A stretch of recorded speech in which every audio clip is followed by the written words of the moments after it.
hello, and welcome to today's podcast of Her Version, a podcast dedicated to hearing stories of struggle to triumph, a platform that allows individuals to tell their truth in order to inspire and uplift others. I am your host, Sabrina Victoria, and if you are new to this podcast, make sure you follow, like, subscribe, and share. Today, we have an amazing guest speaker with us, Keturah. Is that right? Yes. I didn't even ask. Keturah.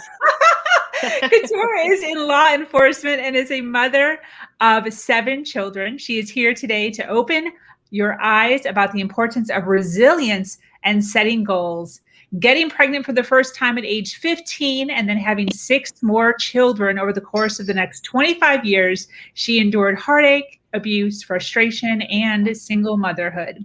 She has come out on the other end as a thriver, not just a survivor, and is here to give inspiration to all the people out there that are dealing with hard times. Listen in as she explains the changes she has made over the years to become the awesome person she is today.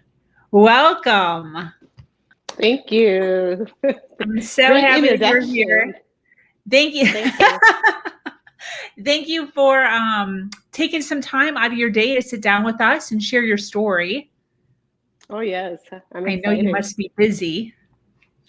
It was, I worked my 8-hour shift today. So getting home and, got the kids pizza. Don't knock on my door for an hour. I hear you on that one. So just so that everyone knows, anyone who comments or says anything does have the opportunity to actually be on our screen. So, feel free to comment, say hello, and introduce yourself, ask questions while we're speaking.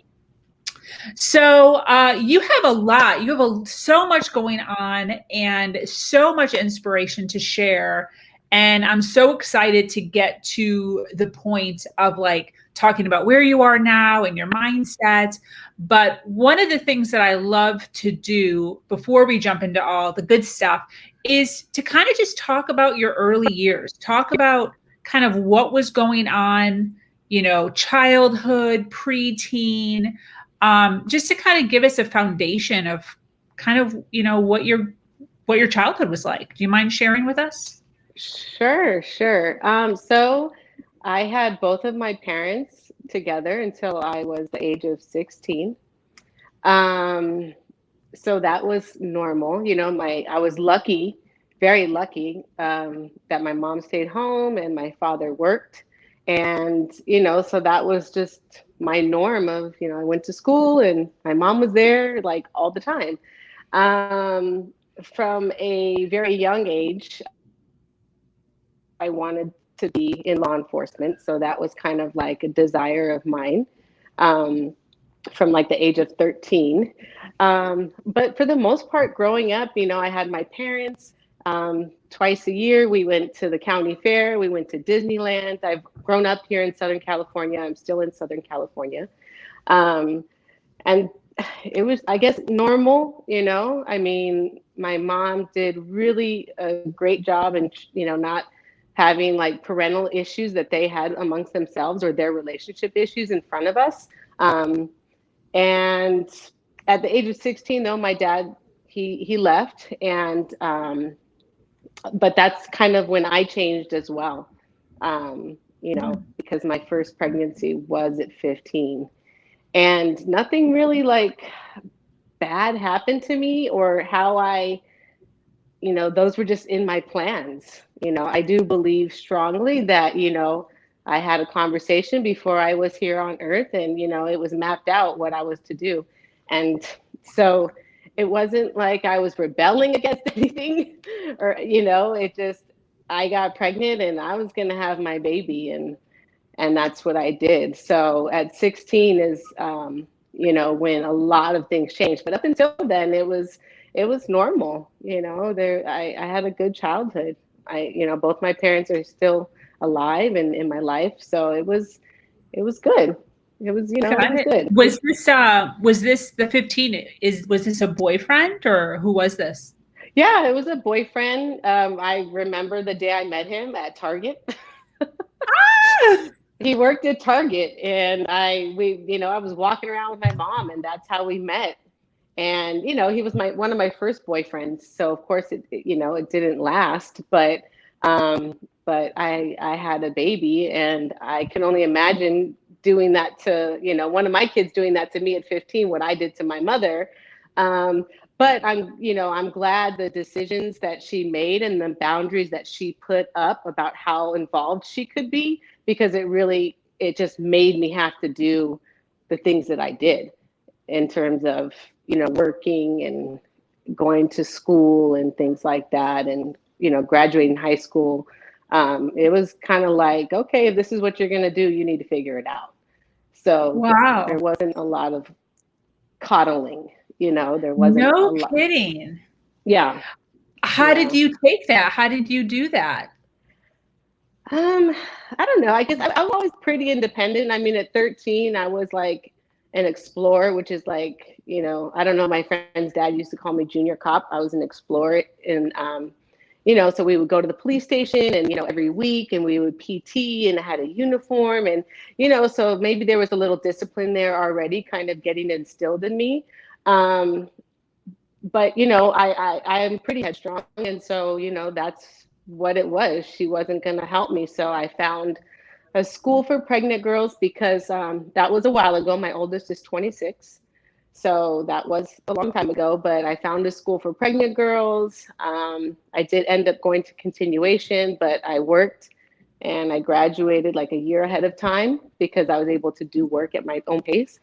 So it just was what it was. And then by 18, when I decided to have another child, she said, you can't live here anymore.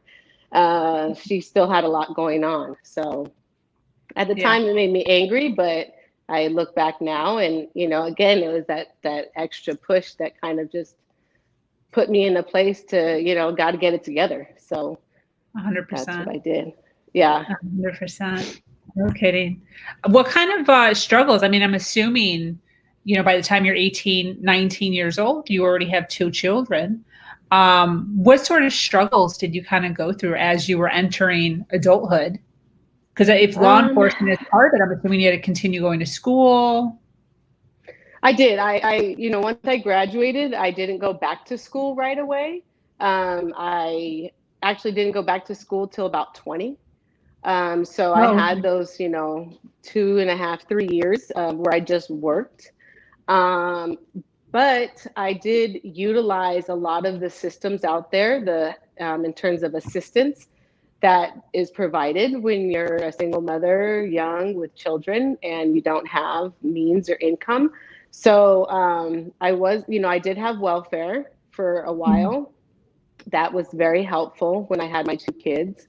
Um, Childcare, I mean, I did have childcare because I was low income, so that assisted with me working.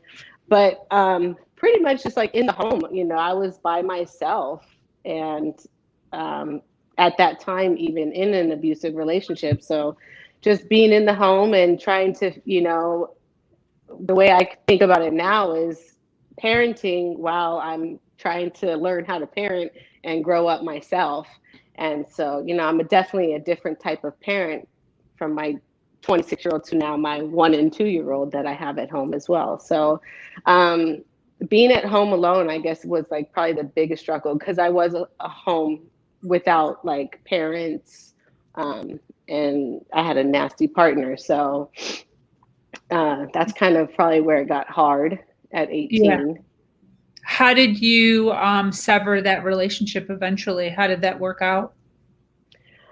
Well, he went to jail a couple of times. Hmm. As much as I dealt with it and would go back to the relationship, because it's not, anybody who's been in the cycle of abuse, it doesn't just like start off with like this crazy, crazy episode or whatnot. I always say like the first thing that he ever did to me was push me. I remember in front of my mom's house, he pushed me, and I was really taken back by that, because I had never experienced abuse. And then one of the very last things that he did to me was he put a knife to me, to my throat in front of my two girls. My second one was too young, but my 3-year-old for a long time would say, Daddy had scissors, so she remembered. Oh, Um, wow. so that's how I kind of compare it, like the least of, the first thing to the very last thing. And then I got everything in between. He was jealous, he was possessive, he was physically abusive. Um, and I would say by 20, after him going to jail a couple of times and him realizing that, I would be honest in that factor of him being abusive, even though I accepted it for a long time, it just kind of ended, between he and I. Of course, his family, you know, now we're fine, but back then it was, stay away from her, and I knew I needed to stay away from him. It was just toxic, and unfortunately we don't talk. And when I talk to my girls, um, it's like he doesn't thank me for raising my girls, because he didn't. Yeah. Yeah. He sure didn't. And they tell me things now, and it's just like, wow. But I believe you choose your parents. And so I always tell them, like, I don't know why, I don't know what lesson you need, but you chose us to Yeah. be your parents. And so That's interesting. I don't necessarily agree with that, but I totally understand that. Because yeah, if I didn't have the parents I had, I would not be the person that I am. I'm so grateful I mhm. had the parents I had Yeah. or have. Yes. I've never really thought of it that way. I actually really appreciate that. Yeah. Where'd Yeah. you learn that from? From my mom, she would say it. I don't remember necessarily as a child, but as an adult, she would always say that you chose us, and Wow. my dad, maybe that's why I've had some of the relationships I've had. My father, he's always been a present father. Emotionally, there's been some disconnects, but he's always been present. He's a great grandfather. He's very helpful and involved in my children's life, and my other siblings that have children. So, but I chose them. I do feel that way, and so I don't know. It might explain some of my choices in men, but I don't blame him. That's for sure. I don't blame him. I got it. I totally understand 100%. So, how old were you when you Yeah. got into law enforcement? Like when you were actually in law enforcement, how old were you? I was 28. So at 20, going back a little bit, by 21, I had 3 kids, and I was getting my AA, and I completed my AA, and then I went on to get my bachelor's. And so I was about 27 when I graduated with my bachelor's. I was pregnant with my 4th child when I graduated. And then the next year, I joined the department at 28. So Wow. I've been in for 13 years now. I've been with the Los Angeles County Probation Department. How do you love that? I do like it. When I always, wanted to be in law enforcement. As I went through school, I realized that I would rather work with juveniles opposed to adults. I felt like I would have more to offer. I didn't experience a lot of the things that the children I work with go through in terms of gangs and drugs and foster care system, things like that. I didn't know those things, but I just felt like I'd rather help a child than a grown man who's still involved in a lot of mess. So that's kind of how I chose the probation department. The department itself has changed a lot over the years. Um, so for a long time, though, for 10 years, I did work one-on-one with, the youth. I still do, but I kind of was able to take a promotion and remove myself from like the daily stressors of being in an institution, and now I work for transportation for the department. So it's a better gig within the department, and it's not as stressful. But I do still work one-on-one with them, and you do build connections. I've had children, reach out to me. I've seen some on the streets. I've had kids every now and then they've had kids, write about staff that impacted them. And so I've had, pretty good feedback, when I've come across youth in that way. And so that feels good because, I'm not changing their life, but, at the moment when they were at a low, I know I helped. And so that is a good feeling. And there's a lot of kids out there that need a lot of support in many different ways. So yeah, I bet. And I bet is that predominantly male boys?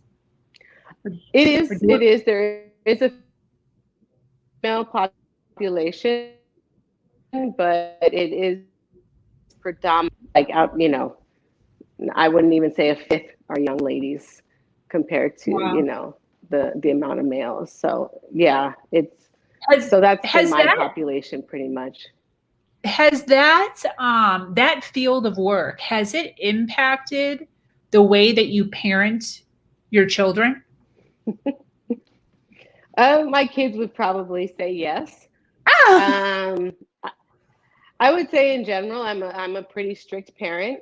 In terms of, I get the last word.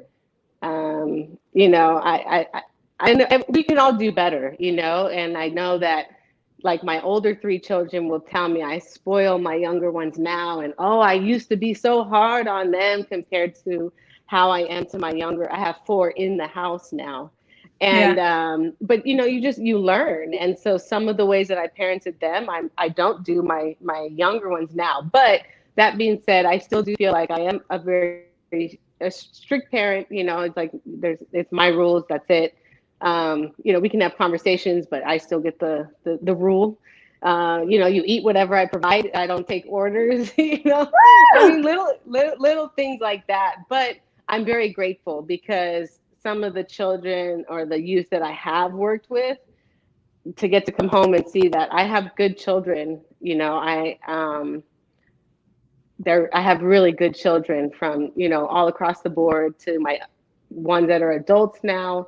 They're productive. And so, of course, there was hiccups. They did some things that were dumb. Nothing that would get them in a place where I work now.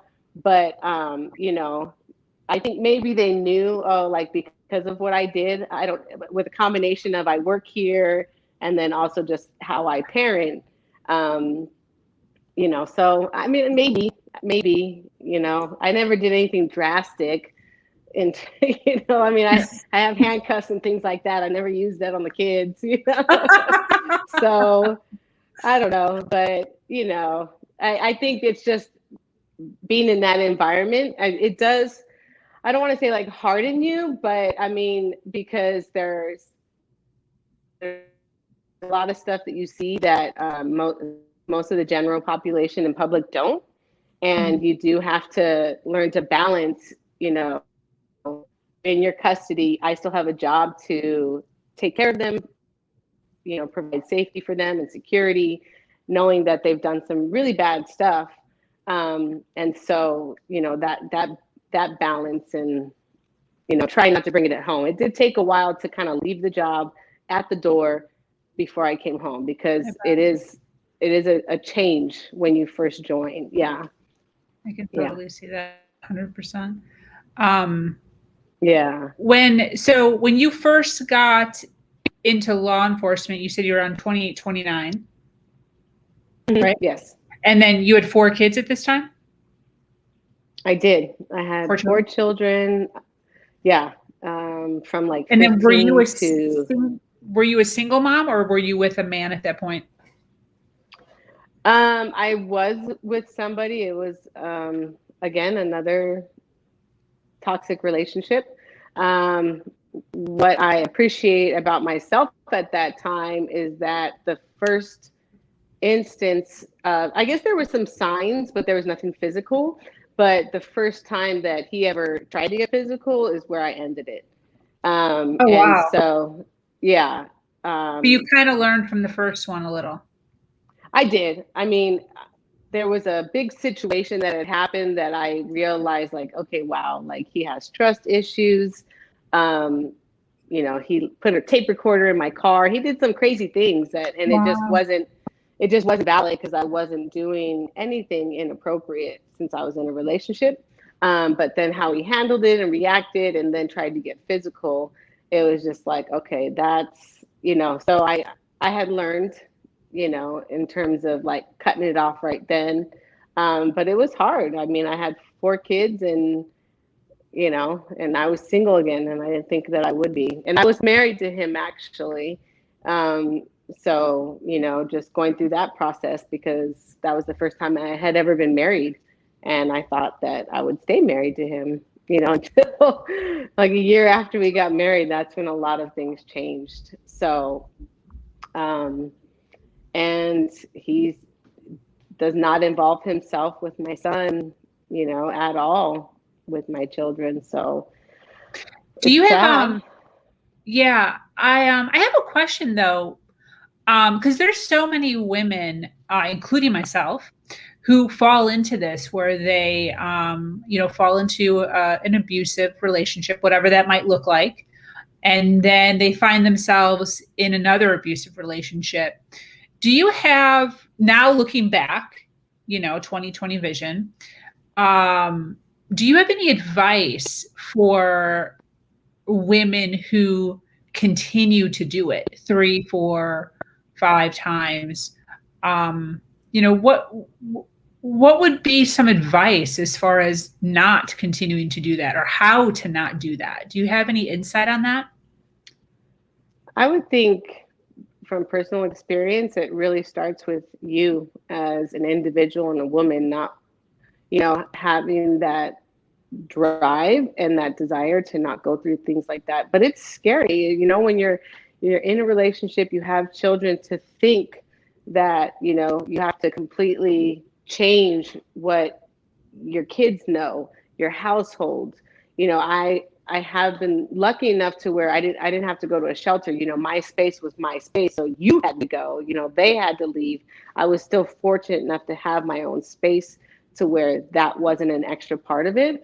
But I think, just getting tired. I would always say, when I'm fed up with being fed up, like I'm done.